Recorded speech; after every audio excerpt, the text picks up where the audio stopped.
As we were entering the 2024 LSU football season, I think one of the common talking points with the schedule was, man, LSU's got their toughest games outside of USC at home. That was kind of the August talking point. And Beck, I'll just toss this to you. Can you name an SEC team that LSU played at home this year? Alabama. They did. They played them. Can you name another one? Ole Miss. Ole Miss, they did. Can you name another one? Last game of the year. Oh, yeah, Oklahoma and Vanderbilt. Those were thought to be, outside of Vanderbilt, the toughest games on LSU's schedule. Ole Miss, Alabama, Oklahoma. And when I was looking at the ESPN piece today that's predicting the starting quarterbacks for every team in D1 next year, I thought, you know what?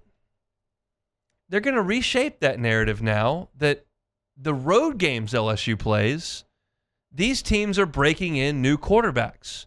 Jalen Milroe is gone to the NFL draft. Jackson Arnold is gone. He's moved on from Oklahoma over to Auburn. And you look at Ole Miss, Jackson Dart, gone. He's headed to the NFL, out of eligibility. Now, Diego Pavia is back. And with all due respect to Coach Lee and Diego, who's back for another $1 million payday at Vanderbilt, I just don't think Vanderbilt's got a great football team, and I'm not petrified of LSU going to Nashville and winning a football game. Yes, I watched Alabama go there this year. Yes, watched Texas go there this year. Yes, I saw Vanderbilt come to Tiger Stadium and lose by 1 touchdown. Still, as I sit here in January, I'm not petrified of Vanderbilt's football team, Diego Pavia or not. But you consider where LSU has to go for its road games, and LSU will bring in a fifth-year senior quarterback in his second year starting, and you'll be playing against inexperienced quarterbacks. I'm reading off this ESPN piece that Alabama is projected to start Ty Simpson. He's a redshirt junior, not unlike Nussmeier was this past year. But he's played in 16 games. The most significant action came when he replaced Jalen Milroe and led Alabama to 17 unanswered points against South Florida. But there's going to be a lot of pressure on Alabama this coming year, and Ty Simpson is going to have to bear a significant amount of that. You look at the next team that LSU will play on the road that we're talking about here, and it's Oklahoma. They went and got John Mateer, another redshirt junior. Now, he's played, but it was at Washington State.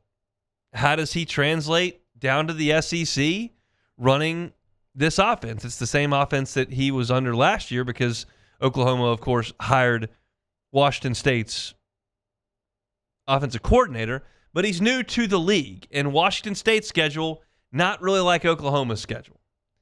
And then the other piece here is Ole Miss with Austin Simmons, and I think it says a lot that Ole Miss did not go into the transfer portal and get a quarterback because Lane Kiffin goes in the transfer portal and gets everything, but they feel like Austin Simmons is the guy. Simmons is a really good athlete. He was a left-handed pitcher, but he hasn't played a ton. 79 snaps, the most critical being a 75-yard touchdown drive against Georgia. But he's thrown for 282 yards on the season in 2024. 3 more years of eligibility for Austin Simmons here. But I like the fact that LSU's 3 toughest road games now are with inexperienced quarterbacks. Now, the guys that are coming to Tiger Stadium have got a little more skins on the wall. You'll have Arkansas coming to Tiger Stadium with Taylon Green, who put up a lot of yards this year. You'll have Florida coming to Tiger Stadium with DJ Lagway, who has kind of infused some life into that program there. And you got Lenoris Sellers, who had a really good finish to his season at South Carolina, specifically running the ball. And then you got Texas A&M with Marcel Reed right now, who was good against LSU and not really good any other time. Plus Pavia. So this is an interesting dichotomy between the proven quarterbacks come to you, the unproven quarterbacks outside of Pavia you go to. I'm not sure if that's as big an advantage as your big-time home games coming big-time games coming at home, but it certainly is a difference in LSU's schedule from last year to this year, and I think a lot of teams are going to see that because the SEC just said, we're not going to try to fix the schedule or do anything different. We'll just flip the opponents. Now, the one huge caveat that I am admittedly leaving out here is that one of the returning quarterbacks that LSU plays in a big game does not play in the Southeastern Conference. I think you're pretty familiar with who I'm talking about at this point. That, of course, is Cade Klubnik at Clemson.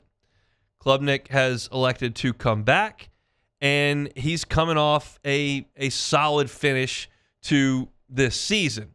This is what is written in this piece. Klubnik brings 2 years of starting experience after making significant strides in 2024, passing for 795 more yards and 16 more touchdowns while trimming his interceptions and showing a greater grasp of coordinator Garrett Riley's offense.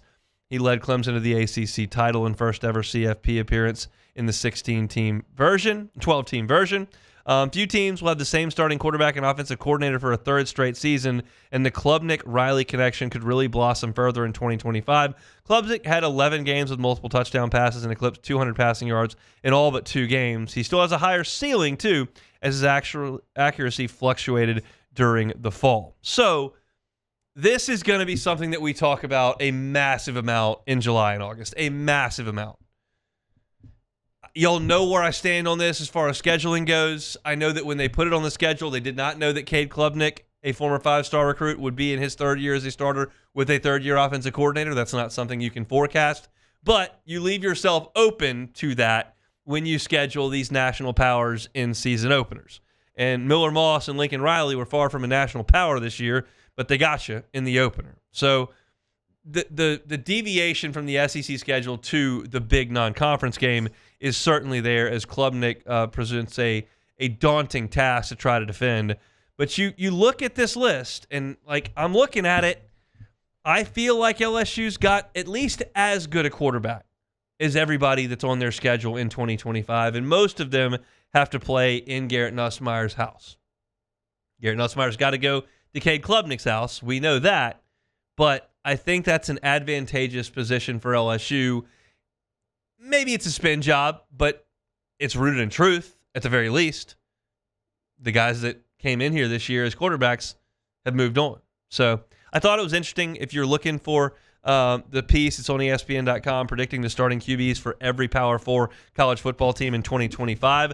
Biggest picture on the entire thumbnail of the article is Arch Manning, and then one of the pictures on the thumbnail is Bryce Underwood. And I didn't get a chance to look and see if they picked Bryce Underwood to be the starter. I'm confident that they did, but let me go ahead and make sure I scroll to Michigan here. They did not.